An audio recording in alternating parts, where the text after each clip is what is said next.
Olá pessoal, vamos nós aqui, História do Brasil, Brasil Colônia 1, assunto da aula de hoje é mão de obra e escravidão.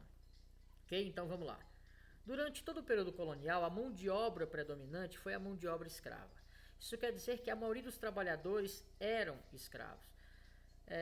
Quando a escravidão foi instaurada no Brasil, com as capitanias hereditárias e os engenhos de açúcar, que precisavam de uma mão de obra enorme, não iam, obviamente, contratar salariados, então entenderam que escravizar os indígenas seria algo óbvio.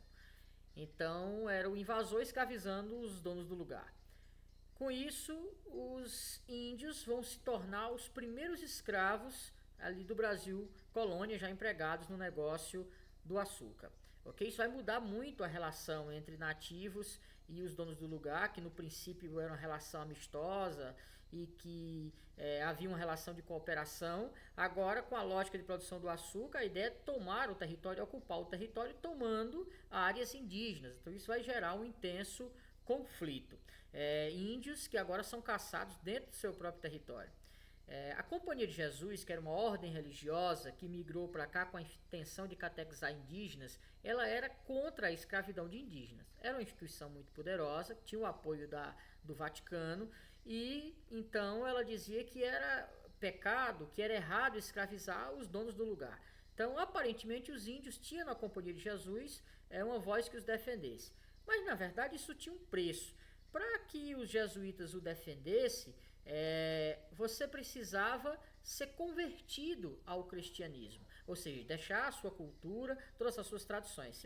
Isso parece óbvio, né? Dizer assim, mas que interessante, a gente partindo de uma lógica cristã, sendo a maioria de nós cristãos, a gente pode dizer assim, mas está certo, esse era o ideal mesmo. Não, imagine como se um outro povo chega aqui e impõe a nós, que culturalmente somos cristãos, uma outra religião. Como nós iríamos nos sentir?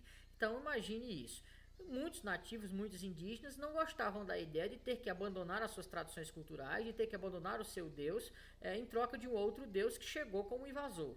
Então, muitos não vão gostar dessa ideia, não só de se converter, mas, por exemplo, uma vez convertidos, adicionar a canetinha aqui, uma vez convertidos, eles deveriam passar a viver nas chamadas missões de catequização. Nessas missões, eles passavam por um processo de catequização, de conversão. Isso funcionava muito, sobretudo com as crianças, ou seja, através de um processo educacional, fazer com que essas pessoas, os nativos, se distanciassem das suas matrizes religiosas e fossem se convertendo gradativamente ao cristianismo. Bom, parecia um preço alto demais. Para os nativos, por um lado, havia os portugueses os escravizando e tomando suas terras, e para o outro, a Companhia de Jesus, embora bem intencionada, também era uma ameaça porque os aculturava suas crianças, ou seja, os impunham uma nova religião, obrigando que esses esquecessem a sua matriz cultural. Então, tanto as missões de catequização jesuíta como a escravidão dos senhores de engenho foi algo que fez com que os índios resistissem. Então vão acontecer diversas revoltas desses nativos tentando expulsar os invasores. Essas revoltas, talvez a mais emblemática delas, foi a Confederação dos Tamoios, que foi uma revolta que aconteceu no Rio de Janeiro, na região sudeste. Ela vai durar 5 anos, ali de 1562 a 1567.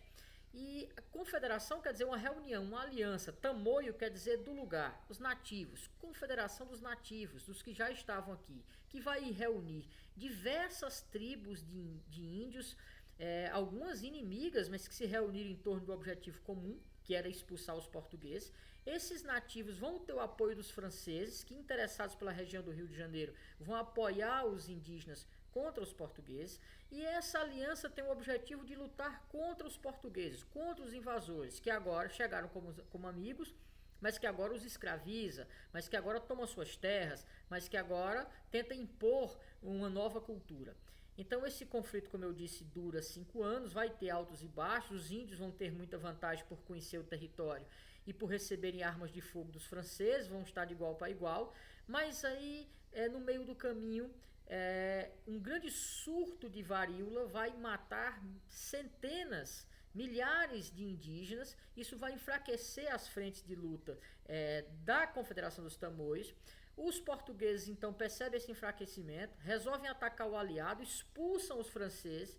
Então os nativos, muito debilitados pelas percas por causa da varíola, e tendo perdido a aliança com o fornecimento de arma por parte dos franceses, isso enfraquece os nativos da aliança e vai com que eles percam o conflito para os portugueses. O que vai acontecer? Milhares de nativos vão morrer nesse conflito.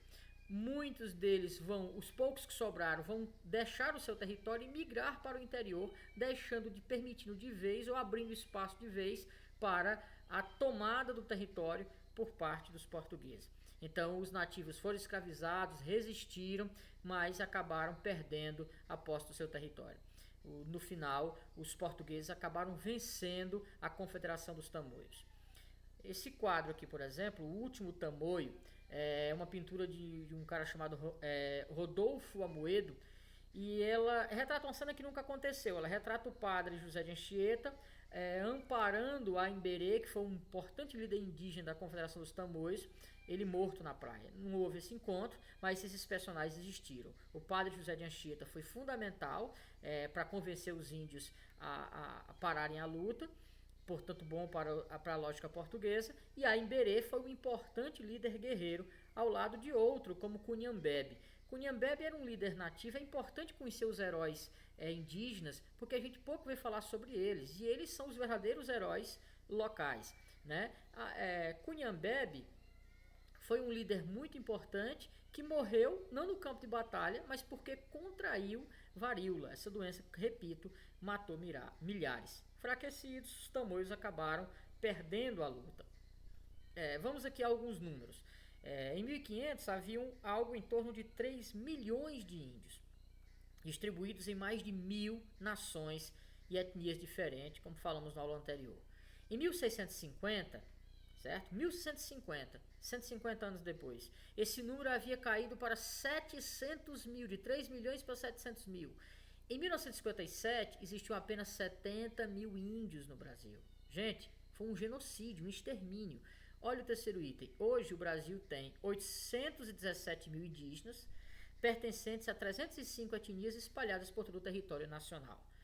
Houve algumas políticas no sentido de proteger as nações indígenas, isso acabou dando um fôlego a elas, aumentou um pouco o número, mas muito distante daquele número que havia à época do descobrimento.